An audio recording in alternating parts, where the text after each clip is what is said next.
Dans cette vidéo, les amis, nous allons parler de la pièce maîtresse du système des Jürgen Klopp, Dominic Szoboszlai, et de comment ce Hongrois polyvalent, avec son impact, est en train de devenir l'une des meilleures recrues all-time de l'histoire de Liverpool. Je n'ai jamais vu un joueur qui m'a donné autant de vibes améliorées de KDB aussi jeune, en rajoutant une dimension moderne avec son volume de jeu, sa qualité de dribble et son sens de la verticalité qui correspondent parfaitement au football de haute intensité de nos jours. J'ai passé du temps à préparer cette vidéo et avant de vous en donner le plan, je dois avouer une chose. Ce joueur m'a donné plus que j'en attendais de lui et ça, je ne saurais le dire que pour très peu de joueurs. À Liverpool, c'est le deuxième joueur qui centre le plus après Alexander-Arnold et il effectue plusieurs centres dans la surface de réparation. On connaissait déjà ses qualités offensives, mais tenez-vous bien, son volume de jeu est tout bonnement époustouflant. Pour cette vidéo, avec ce que j'ai vu dans tous les matchs de Premier League, je me mouille en lui collant officiellement le label de milieu box-to-box moderne parce que c'est ce qu'il montre avec cette équipe des Reds de Liverpool. Finalement, en regardant son interview sur le site de Liverpool, j'ai réalisé que lui-même se définissait ainsi, en plus des qualités offensives classiques que tout le monde du football lui connaît. Ceci a donc confirmé mon Eyes Test, qui sera d'ailleurs la première partie de cette vidéo. Ensuite, nous allons évoquer les statistiques qui traduisent bien son talent. Son père a clairement bien travaillé avec lui pour en faire le grand athlète moderne qu'il est aujourd'hui. Installez-vous les amis, et je vous garantis que vous allez kiffer ce joueur autant que moi après cette vidéo. Here we go. On commence par l'analyse visuelle du joueur les amis, et la première chose qui saute aux yeux, comme vous le voyez durant toute cette vidéo, c'est que Dominic Szoboszlai est un joueur vertical. Il fait beaucoup progresser le jeu et il a l'art de gagner des mètres sur le terrain. C'est aussi un joueur qui exploite très bien le demi-espace dans les 5 couloirs de jeu d'un terrain de football très cher à Guardiola. C'est d'ailleurs en ce sens qu'il y a des similarités entre Liverpool et City dans l'attaque d'un bloc bas regroupé. Ce type de déplacement permet d'exploiter une faille dans un bloc bas regroupé et resserré et de créer le danger avec un centre en retrait. Lorsque la situation l'exige, Szoboszlai peut se servir de sa qualité de frappe pour débloquer la situation dans certains matchs. Il a une grosse frappe lui permettant de tenter sa chance en dehors de la surface de réparation. Hormis sa qualité de frappe et sa verticalité, il a aussi une qualité de dribble très intéressante. Ceci lui permet de débloquer certaines situations et ainsi servir un coéquipier en bien meilleure position pour créer le danger. Et comme je vous l'ai déjà dit les amis, il a vraiment ce profil de milieu box-to-box. Il revient défendre dans ses 6 mètres quand cela est nécessaire. Il construit et il se projette également dans la surface de réparation adverse lors des attaques de son équipe. C'est clairement un joyau et une aubaine pour Liverpool d'avoir ce joueur dans l'effectif. Avec lui, le jeu de Liverpool devient, j'ai envie de dire, un peu plus scripté avec des phases qui reviennent d'un match à l'autre et Szoboszlai qui effectue les mêmes mouvements et appelle pour créer le danger.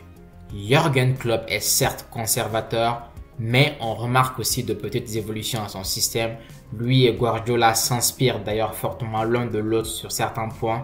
C'est aussi cela qui fait progresser le jeu. Il a des qualités pour casser les lignes Szoboszlai et niveau passe, parfois il met ses ballons qui sont tout bonnement époustouflants. Cela témoigne aussi de l'audace du joueur qui n'hésite pas à tenter des choses.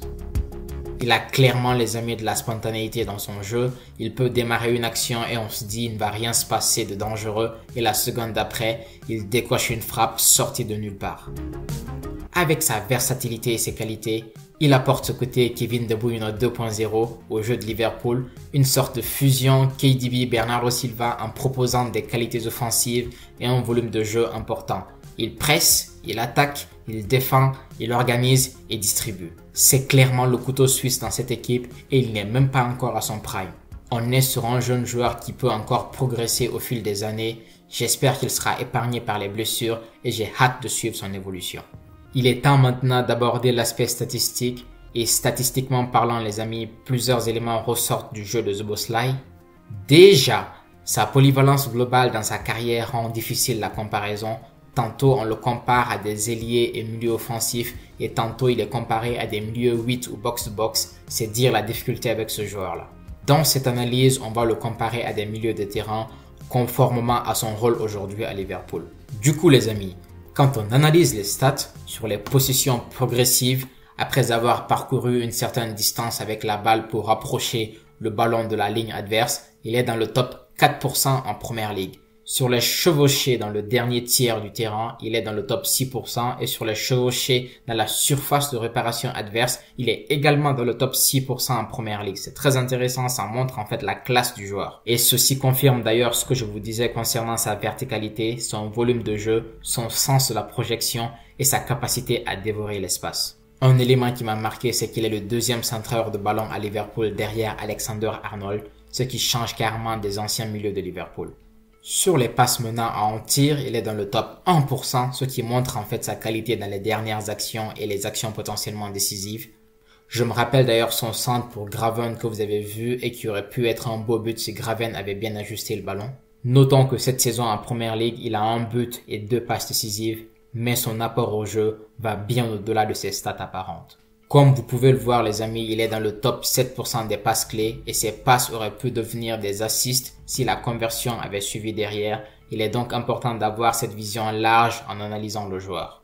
Au-delà des statistiques les amis, ce qui ne ment pas avec ce joueur, c'est la réalité du terrain. Il régale par sa technique, sa conduite de balle et ses passes audacieuses, ce qui donne plus d'envergure au jeu de Liverpool de mon point de vue aujourd'hui.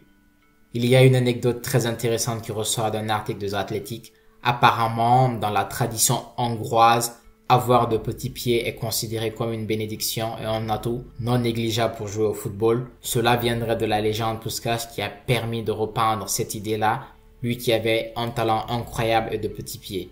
Il semblerait donc que le père de Zobo lui faisait porter des chaussures de petite pointure dans le but de façonner ses pieds. Aujourd'hui, il a d'ailleurs une petite pointure et des petits pieds en parallèle avec sa taille. Ce serait donc, en plus de son talent, son arme secrète pour terroriser les défenses adverses. J'ai trouvé cette anecdote très intéressante. Globalement, c'est un plaisir de partager avec vous l'analyse de ce joueur incroyable les amis. Pour ceux qui ne l'ont pas encore vu, je vous propose à la fin de cette vidéo le plan tactique de Jürgen Klopp ainsi que l'analyse du duel Klopp-Guardiola en Première Ligue. J'espère que vous avez pris, comme moi, du plaisir autour de cette vidéo et que vous avez appris des choses en tout cas sur ce cher Dominic Szoboszlai. En attendant la prochaine vidéo, prenez soin de vous la famille. Ciao.